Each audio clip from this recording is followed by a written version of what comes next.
Once I came home and saw what had happened, I screamed. All the furniture is gone, and the bed, which was very expensive. I'm a good judge of a character, aren't I?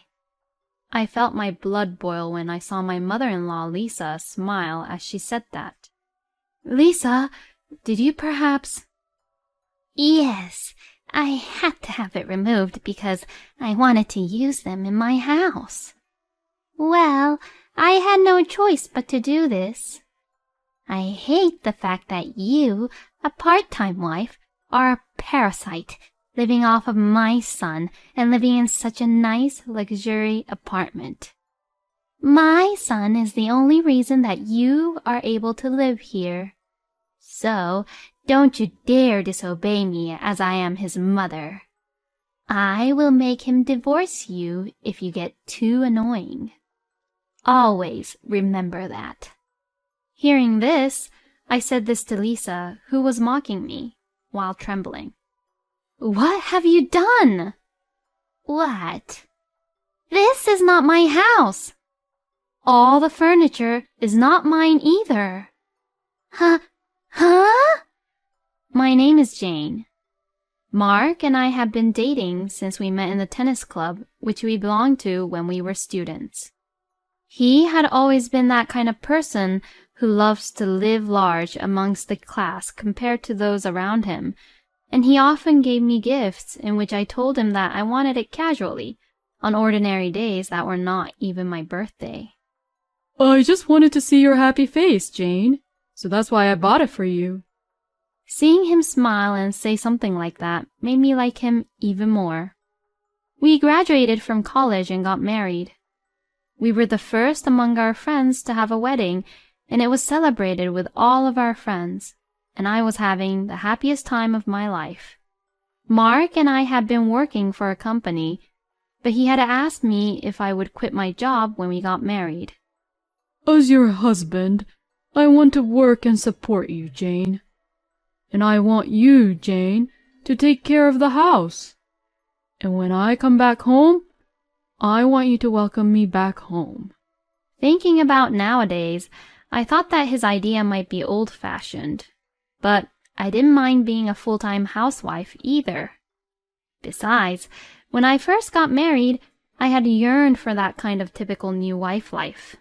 So, I decided to quit my job. I enjoyed waiting for Mark's return while doing household chores, such as cleaning and doing laundry, every day.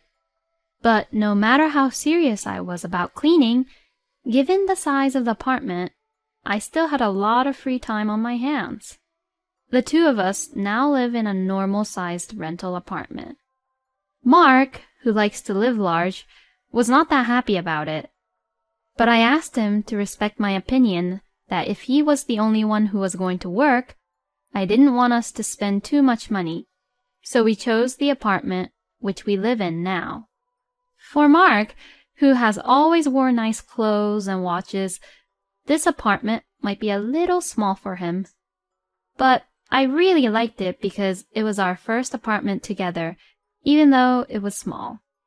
One day, Mark came home from work as usual, and we were having dinner together when he suddenly showed me an ad for an apartment. It showed a room in a luxury apartment in a well-known neighborhood, and the rent was almost 10 times what it was now. Looking at the photos, it certainly must be worth it, but as expected, paying this kind of rent would leave me with no money to eat the dinner like I was able to eat today. I think that this is a very nice room. It must be depressing to live in such a small apartment like we are right now. Let's move out. I do understand your feelings, but the rent is too high. I like our apartment, where we live currently, very much. This room may be just the right size for a storage, but it's certainly not the size for people to live in. Don't worry about money, okay? Just leave it to me. However small it may be, I think it's still much bigger than a storage room. Mark's sense of money and usage of money is a little out of line with mine. I have felt this since I was dating him, so it's not something I found out just now. Mark had bowed his head and said that he really wanted to move out, so I really had no choice but to nod. All right, if you insist on it so much, then let's move. Thanks for adjusting to live in this apartment for me until now. But I also want to help you with money, so can I start working part-time? I'll work shifts so that I can make dinner by the time you get home, Mark, and besides, I'm bored just staying at home. Okay? No matter how well off he is, with the salary at the company Mark is working for now, I don't think he'd be able to even cover up for the rent. I'm sure he has some other source of income, but I'm still worried. Then Mark, who allowed me to work part-time right away, called the real estate agency and proceeded to sign the contract instantly, even though we were still eating. So we finished the contract with the apartment we were living in and moved into the new apartment at the end of the month.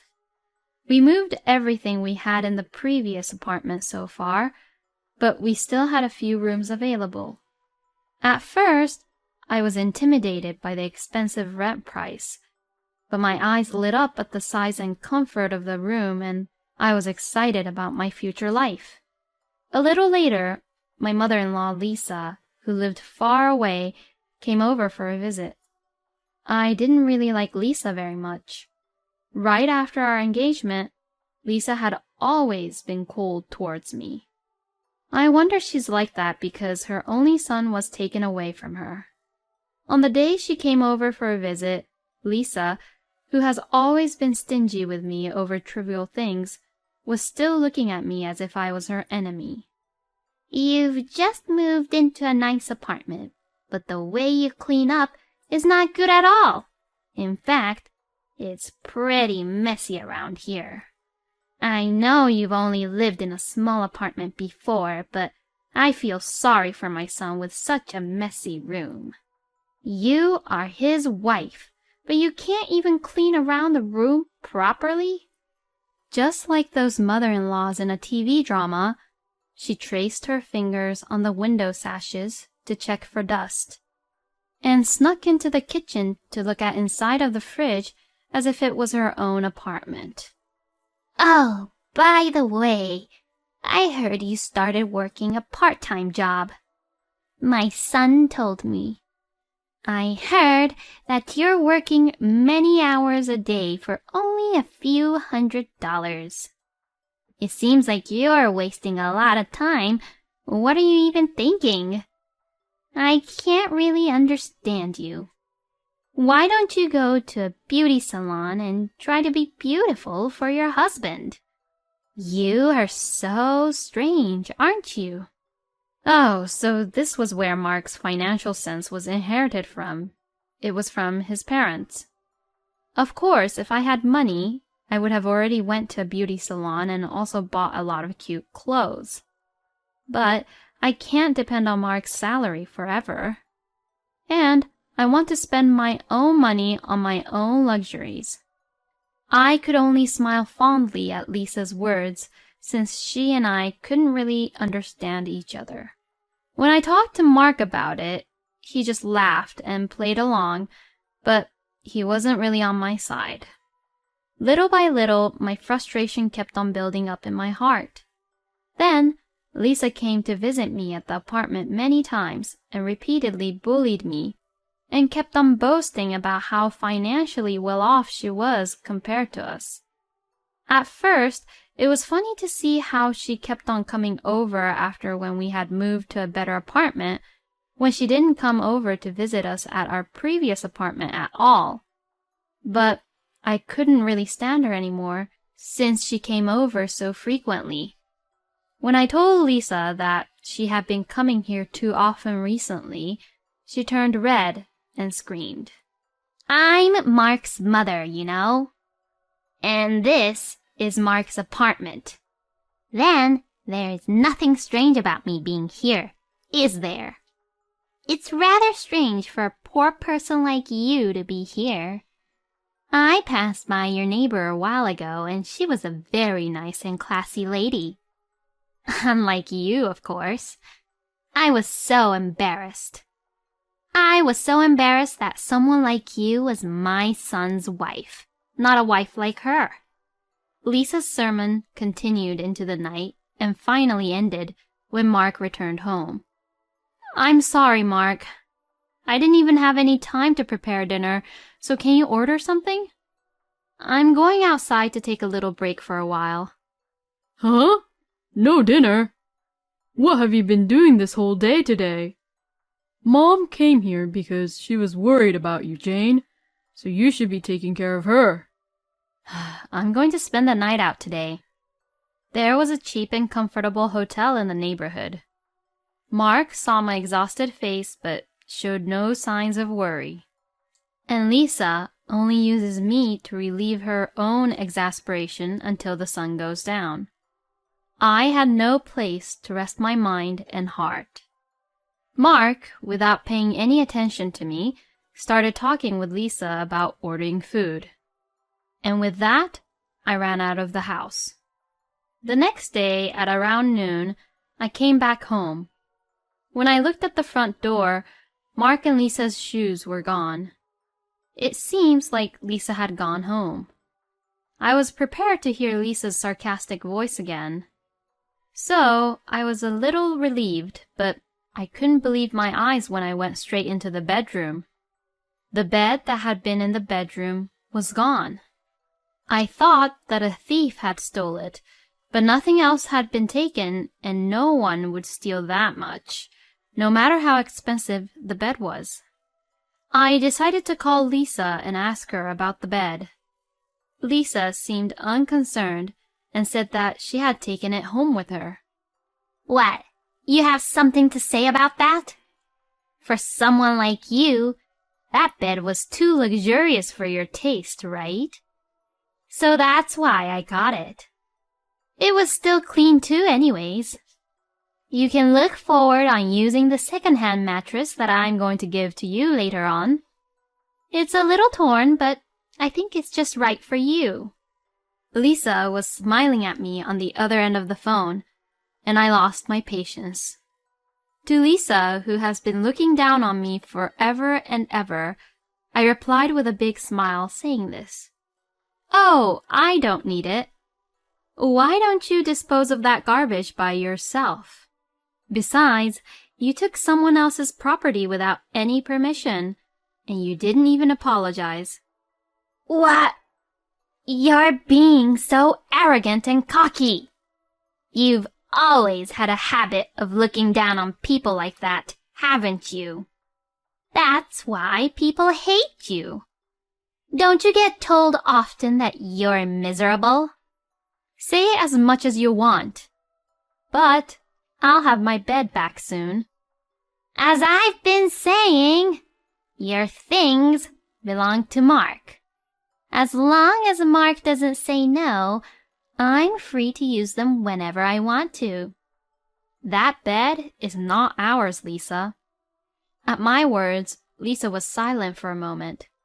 What do you mean? I decided to tell her the whole truth, as Lisa sounded very confused. I am divorcing Mark. Oh, really? I guess you finally know your place then. So, all my furniture has been moved to a new place and is not in this apartment. That bed is from a company that rents them out. It's rented? You rented a luxurious bed for such a temporary thing? You lousy woman, squeezing Mark's money out of him until the very end. No, it was Mark who chose that bed. He is a man who really liked to look good to others. I'll tell her all the truth about Mark before I say my goodbye. I decided to tell Lisa about Mark's side that she didn't even know about. Mark had money since he was a college student, but that was easy money that he had collected by borrowing money from his classmates and friends. He wasn't rich at all, but just a fool who spent money without thinking. It's true that his parents were rich, but that didn't matter when he graduated college and started to earn his own money. Mark's current salary that he gets from work is probably less than half of what he pays in rent now. He still borrowed money from his friends and secretly went to casinos to gamble and earn money. Even so, his spending spree continued to grow as he attracted attention by having a more lavish wedding than anyone else and moving into a more luxurious apartment. With his desire to only look good around others, he even went to the trouble of ordering a luxury bed from a furniture rental company. In the end, Mark was just a pathetic man who wanted to be just rich. The reason he made me quit my job and be a housewife was also for the sake of opinions from other people. Yesterday, you told me, Lisa, remember? That the neighbor's wife was a wonderful person. Well, that's what Mark said to me last month, too. He said, you should be like her, too. And he also said, if you aren't like her, I would look bad, too. He said this with a kind smile, just like when he used to give me presents. So that day, I showed the divorce papers to Mark. I was really at the end of my patience. You have done a lot for me, Lisa. Please be prepared for that bed. It's quite expensive. I will contact the management company, so I'm sure they will contact you soon, okay? What? Wait! Isn't it your fault for not explaining? Come and get it at my place right away. This is an order. You should at least listen to your own husband's mother. I am divorcing Mark, so you are no longer my husband's mother, Lisa. You are nothing but a stranger to me. I told Lisa once and for all and let out a small breath. Also, if you still want to visit this apartment, you'd better do it soon. I have reported Mark's large debt to the real estate company, so it may be seized by the company soon. If he does get evicted, I hope he can at least rent a room with a bathroom. At my words, Lisa dropped her cell phone without a word. Without waiting for an answer, I hung up and set the phone to block her calls. Good. I guess that's the last of the cleanup before the divorce. I left Mark's apartment that day. Later, I heard that Mark was kicked out of that room. I heard that until the very end, he had been fussing that he was well paid and would soon finish paying off his debts, but he was evicted instantly. The company kindly introduced another room for a very low price for him, but it was about half the size of the first apartment that we lived in. The friends he used to borrow money from have kept their distance away from him, and the only thing weighing on him is the bill for repayment to his friends. As for the bed, there seemed to be some scratches and torn pieces of fabric when Lisa took it out without permission, so they had to buy the bed in the end. I think the total cost was less than $10,000, but it wasn't a price that could be prepared easily. And even Lisa, who was very fond of her son, had grown apart from Mark since then. Mark apparently told Lisa that he worked for a very prestigious company and was well paid. Mark was sending his parents several $100,000 every month, all of which he gathered through gambling or borrowing money. When Lisa found out about this, she apparently realized the unusual nature of Mark's personality about showing off and his bad habit about the usage of money, so she distanced herself from him. Now, I think I can have a little fun conversation with Lisa, but I never want to hear that voice again.